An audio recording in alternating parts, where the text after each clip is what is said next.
ഇതാണ് ലാജ്മൻ light house. ഫ്രാൻസിൻ്റെ western കോസ്റ്റിലാണ് ഈ light house സ്ഥിതി ചെയ്യുന്നത്. കാണുമ്പോൾ ചെറിയൊരു ലൈറ്റ് ഹൗസ് ആയി തോന്നുമെങ്കിലും ഇവിടെയുള്ള ലൈറ്റ് ഹൗസ് കീപ്പർക്ക് $2 മില്യൺ ആനുവൽ സാലറി എന്ന് പറഞ്ഞാൽ നിങ്ങൾ വിശ്വസിക്കുമോ? അതായത് 17 കോടി ഇന്ത്യൻ രൂപ. ചുരുക്കി പറഞ്ഞാൽ ഓരോ ദിവസവും 4,75,000 രൂപയാണ് ഇവിടെ ലൈറ്റ് ഹൗസ് കീപ്പറായി ജോലി ചെയ്താൽ ലഭിക്കുക എന്ന് സാരം. കൂടാതെ 24 മണിക്കൂറിൽ വെറും 1 മണിക്കൂർ മാത്രം പണിയെടുത്താലും മതി. ബാക്കിയുള്ള 23 മണിക്കൂർ നിങ്ങൾക്ക് ഇഷ്ടമുള്ളതുപോലെ ചെലവഴിക്കാം. ഈ ഒരു ജോലിയെ സംബന്ധിച്ച് ഇത്തരത്തിലുള്ള ഒരുപാട് ആർട്ടിക്കിളുകൾ ഇൻ്റർനെറ്റിൽ ലഭ്യമാണ്. കേൾക്കുമ്പോൾ ഇതിനേക്കാൾ മികച്ച ഒരു ജോലി ലോകത്തില്ല എന്നൊക്കെ തോന്നുമെങ്കിലും ഇതിൻ്റെ സത്യാവസ്ഥ എന്താണെന്നും ഈ ലൈറ്റ് ഹൗസിൻ്റെ പ്രത്യേകത എന്താണെന്നും എന്തിനാണ് ഇത്ര ശമ്പളം എന്നുമാണ് ഈ വീഡിയോയിലൂടെ നമ്മൾ കാണാൻ പോകുന്നത്. Welcome back to the diary of ലാജ്മൻ ലൈറ്റ് ഹൗസിൻ്റെ നിഗൂഢതയിലേക്ക് കടക്കുന്നതിന് മുമ്പ് നമ്മൾ വർഷങ്ങൾക്ക് മുമ്പുള്ള സമുദ്ര സഞ്ചാരത്തെക്കുറിച്ച് ചില കാര്യങ്ങൾ അറിഞ്ഞിരിക്കണം. എന്നാൽ മാത്രമേ ഈ ലൈറ്റ് ഹൗസിൻ്റെ നിർമ്മാണ കാരണത്തെക്കുറിച്ച് നമുക്ക് മനസ്സിലാവുകയുള്ളൂ. ഏകദേശം 10,000 വർഷങ്ങൾക്ക് മുമ്പാണ് ചെറു ബോട്ടുകൾ കണ്ടുപിടിക്കുന്നത്. കാലക്രമേണ സാധനങ്ങൾ കൊണ്ടുപോകാൻ വലിയ ഷിപ്പുകൾ നിർമ്മിക്കപ്പെട്ടു. എന്നാൽ പുരാതന കാലത്ത് കൃത്യമായ കോമ്പസുകളോ നാവിഗേഷൻ സിസ്റ്റങ്ങളോ ഇല്ലാത്തതുകൊണ്ട് തന്നെ കടൽ യാത്രകൾ വളരെ അപകടം പിടിച്ചതായിരുന്നു. രാത്രിയിലോ മോശം കാലാവസ്ഥയിലോ നാവികർക്ക് തീരം കണ്ടെത്തുക എന്നത് വളരെ ബുദ്ധിമുട്ടേറിയ കാര്യമായിരുന്നു.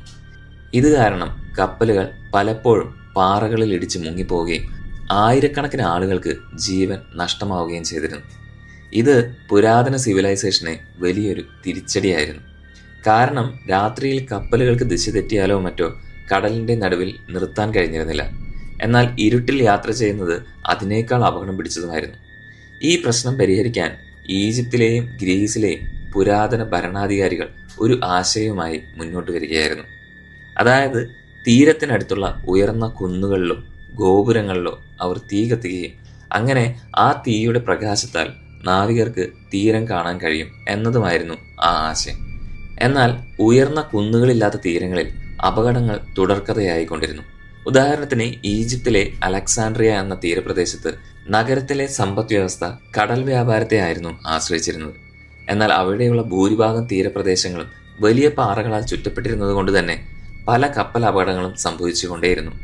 അതിനാൽ തന്നെ അലക്സാൻഡ്രിയയിലെ രാജാവ് ഗ്രീക്ക് ആർക്കിടെക്റ്റ് ആയിട്ടുള്ള സ്ട്രാറ്റസ് ഓഫ് ഇനഡിസിന്റെ സഹായം തേടുകയും BC 280 അദ്ദേഹം ലോകത്തിലെ ആദ്യത്തെ ലൈറ്റ് ഹൗസ് ആയ ഫാറോസ് ഓഫ് അലക്സാൻഡ്രിയ നിർമ്മിക്കുകയും ചെയ്തു.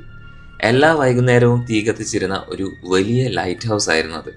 കൂടാതെ ഈ ലൈറ്റ് ഹൗസ് പുരാതന അത്ഭുതങ്ങളിൽ ഒന്നായി കണക്കാക്കപ്പെട്ടിരുന്നു. ആ ലൈറ്റ് ഹൗസിലെ വെളിച്ചം 50 കിലോമീറ്റർ അകലെ നിന്ന് പോലും കാണാൻ കഴിയുമായിരുന്നത്രേ. ഈ ഒരു പദ്ധതി ആയിരക്കണക്കിന് കപ്പലുകൾക്ക് കൃത്യമായ വഴി കാണിച്ച് സുരക്ഷിതമായി തിരിച്ചെത്താൻ സഹായിച്ചിരുന്നു.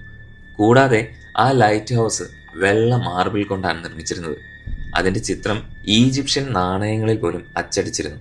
അങ്ങനെ 1-ാം നൂറ്റാണ്ട് മുതൽ 5-ാം നൂറ്റാണ്ട് വരെ റോമൻ സാമ്രാജ്യം കടൽ വ്യാപാരത്തെ കൂടുതൽ ശക്തിപ്പെടുത്താൻ നിരവധി ലൈറ്റ് ഹൗസുകൾ നിർമ്മിച്ചു. ഇവ സാധാരണയായി കല്ലുകൊണ്ടാണ് നിർമ്മിച്ചിരുന്നത്. മുകളിൽ തീ കത്തിക്കുമ്പോൾ അതിനെ സംരക്ഷിക്കാൻ ഒരു സ്ട്രക്ചറും ഉണ്ടായിരുന്നു.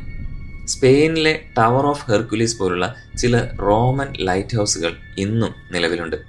എന്നാൽ റോമിൻ്റെ പതനത്തിന് ശേഷം ലൈറ്റ് ഹൗസ് നിർമ്മാണം നിലയ്ക്കുകയും കടൽ യാത്ര കുറയുകയും പല പഴയ ലൈറ്റ് ഹൗസുകളും നശിപ്പിക്കപ്പെടുകയും ചെയ്യുകയായിരുന്നു.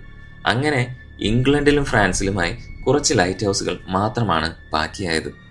അങ്ങനെ ഏകദേശം 500 വർഷങ്ങൾക്ക് മുമ്പ് 1500കളിൽ Christopher Columbus, Vasco da Gama തുടങ്ങിയ പര്യവേഷകർ കടൽ പര്യവേഷണം വീണ്ടും ആരംഭിക്കുകയായിരുന്നു.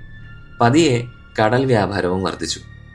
സ്വാഭാവികമായും ലൈറ്റ് ഹൗസുകളും വീണ്ടും നിർമ്മിക്കാൻ തുടങ്ങി. ഈ സമയത്ത് വെളിച്ചം കൂടുതൽ തിളക്കമുള്ളതാകാൻ വേണ്ടി ഓയിൽ ലാമ്പുകളും ഗ്ലാസ് ലെൻസുകളും ഉപയോഗിച്ചിരുന്നു.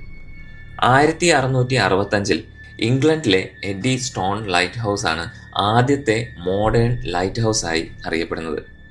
1800ഓടെ ഹെറോസൺ ലാംപ്സ് എണ്ണയ്ക്ക് പകരം ഉപയോഗിക്കുകയും ഇത് ലൈറ്റ് ഹൗസിലെ വെളിച്ചം കൂടുതൽ പവർഫുൾ ആക്കുകയും ചെയ്തു. റസ്റ്റ് ലെൻസിന്റെ കണ്ടുപിടുത്തം കാരണത്താൽ ലൈറ്റ് ഹൗസിലെ വെളിച്ചം കിലോമീറ്ററുകൾ അകലത്തേക്ക് വരെ എത്താനും സഹായിച്ചിരുന്നു. ഇങ്ങനെയൊക്കെ ആണെങ്കിലും പല തീരദേശത്തും കൃത്യമായ ലൈറ്റ് ഹൗസുകൾ ഇല്ലാത്ത കാരണത്താൽ അപകടങ്ങൾ തുടർക്കഥയായിക്കൊണ്ടേയിരുന്നു. ഇതിനുള്ള ഏറ്റവും വലിയ ഉദാഹരണമാണ് ചരിത്രത്തിലെ ഏറ്റവും വലിയ കടൽ അപകടങ്ങളിൽ ഒന്നായ SS അറ്റ്ലാന്റിക്കിന്റെ കപ്പൽ അപകടം. 1873 മാർച്ച് 31 രാത്രി ഈ കപ്പൽ വലിയ കൊടുങ്കാറ്റിലും കട്ടിയുള്ള മൂടൽമഞ്ഞിലും അകപ്പെട്ട് വലിയ പാറക്കൂട്ടത്തിലേക്ക് ഇടിച്ചു കയറുകയും മിനിറ്റുകൾക്കകം ഷിപ്പ് പൂർണ്ണമായും മുങ്ങിപ്പോയെന്ന് മാത്രമല്ല, ആയിരക്കണക്കിന് യാത്രക്കാരിൽ 550ഓളം പേർ മരണപ്പെടുകയും ചെയ്തിരുന്നു. അത്തരത്തിൽ വടക്കൻ അറ്റ്ലാന്റിക്കിൽ, പ്രത്യേകിച്ച് വടക്കൻ ഫ്രാൻസിലെ ബ്രിട്ടനി തീരത്തിനടുത്തുള്ള ഭാഗം ധാരാളം പാറകളുള്ള ഒരു ഡേഞ്ചറസ് ആയ പ്രദേശമാണ്. അതിനാൽ തന്നെ ഇവിടെ ഒരുപാട് കപ്പൽ അപകടങ്ങൾ സംഭവിക്കുകയും ചെയ്തിരുന്നു. കൂടാതെ അവിടുത്തെ കാലാവസ്ഥ പലപ്പോഴും മോശമായിരുന്നു. കൂടെ കൂടെ കൊടുങ്കാറ്റുകളും ഉണ്ടാകുമായിരുന്നു. 1888നും 1904നും ഇടയിൽ 31 കപ്പലുകൾ ഈ പ്രദേശത്തെ പാറകളിൽ ഇടിച്ച് അപകടങ്ങൾ സംഭവിച്ചിട്ടുണ്ട്. അതിലെ ഏറ്റവും വലിയ അപകടം 1896 ബ്രുമോൺ കാസിൽ എന്ന ഷിപ്പ് ഫ്രാൻസിനടുത്ത് ഒരു പാറയിൽ ഇടിച്ച് മുങ്ങുകയും അതിൽ 250 പേർ കൊല്ലപ്പെടുകയും ചെയ്തിരുന്നു. അതേ വർഷം ഒരു ഭീമൻ കൊടുങ്കാറ്റ് 50ലധികം ബോട്ട് അപകടങ്ങൾക്കും കാരണമായിരുന്നു. ഇതിനുശേഷമാണ് ഫ്രഞ്ച് സർക്കാർ കപ്പലുകളെ സംരക്ഷിക്കാൻ വേണ്ടി ഈ പ്രദേശത്തെ ഒരു ലൈറ്റ് ഹൗസ് നിർമ്മിക്കാൻ തീരുമാനിക്കുന്നത്. ഇത് സുമോൺ ലൈറ്റ് ഹൗസ്, ഫ്രഞ്ചിൽ ലാജ്മെന്റ് എന്നറിയപ്പെടുന്ന ലൈറ്റ് ഹൗസിന്റെ നിർമ്മാണത്തിന് വഴിവെച്ചു.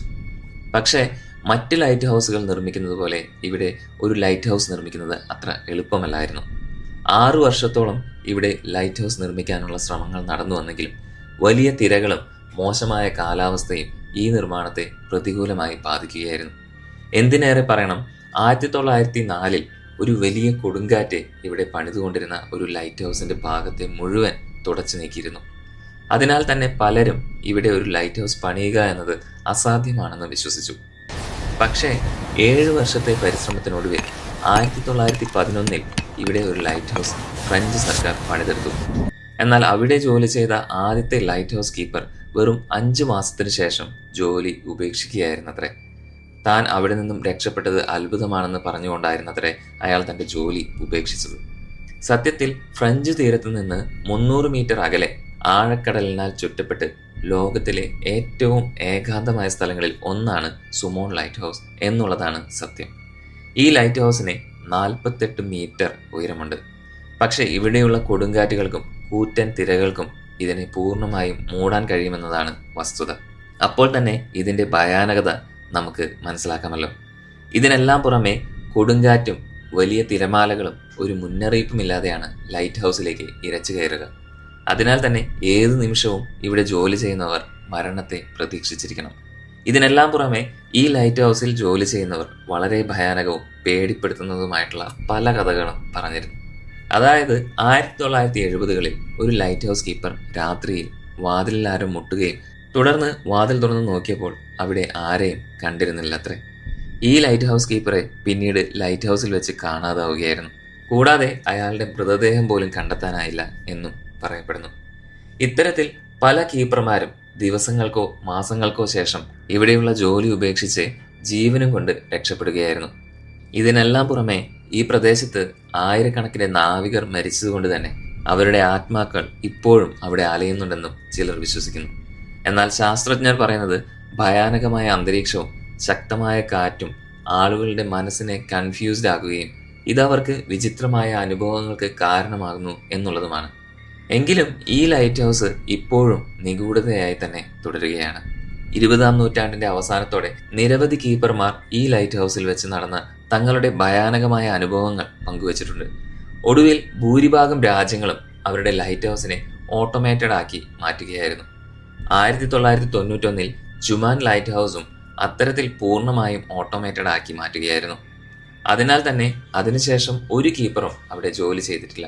അപ്പോൾ നിങ്ങൾ ചിന്തിക്കുന്നത് ഇതായിരിക്കും, വീഡിയോയുടെ തുടക്കത്തിൽ പറഞ്ഞ $2 മില്യൺ സാലറിയുടെ സത്യാവസ്ഥ എന്താണെന്ന്. സത്യത്തിൽ ഈ ലൈറ്റ് ഹൗസിനെ കുറിച്ചുള്ള നിഗൂഢത ഇപ്പോഴും തുടരുന്നുണ്ടെങ്കിലും ഇത്തരത്തിലുള്ള ഒരു ജോലിയോ ഇത്രയും വലിയ സാലറിയോ ഫ്രഞ്ച് ഗവൺമെന്റ് ഓഫർ ചെയ്യുന്നില്ല എന്നുള്ളതാണ് സത്യം. എങ്കിലും ഇതിനെ സംബന്ധിച്ചുള്ള ഒരുപാട് വീഡിയോകളും ആർട്ടിക്കിളുകളും നമുക്ക് ഇന്റർനെറ്റിൽ കാണാൻ സാധിക്കും. സത്യത്തിൽ അവയെല്ലാം ഈ ലൈറ്റ് ഹൗസിന്റെ നിഗൂഢതയെ വർദ്ധിപ്പിക്കുന്നതാണ്. ഇനി എന്നെങ്കിലും ഫ്രഞ്ച് ഗവൺമെന്റ് ഇത്തരത്തിലുള്ള ഒരു ജോലി ഓഫർ ചെയ്യും ദിവസത്തിൽ 1 മണിക്കൂർ മാത്രം ജോലി ചെയ്തുകൊണ്ട് വർഷത്തിൽ $2 മില്യൺ നിങ്ങൾക്ക് ലഭിക്കുകയും ചെയ്താൽ നിങ്ങൾ ആ ജോലിക്ക് പോകുമോ ഇല്ലയോ എന്ന് കമന്റ് ചെയ്യാൻ മറക്കരുത്. അപ്പോൾ ഇന്നത്തെ വീഡിയോ നിങ്ങൾക്ക് ഒരുപാട് ഇഷ്ടമായി എന്ന് ഞാൻ വിശ്വസിക്കുന്നു. അടുത്ത വീഡിയോയിൽ വീണ്ടും കാണുന്നതുവരെ this is Raju signing of.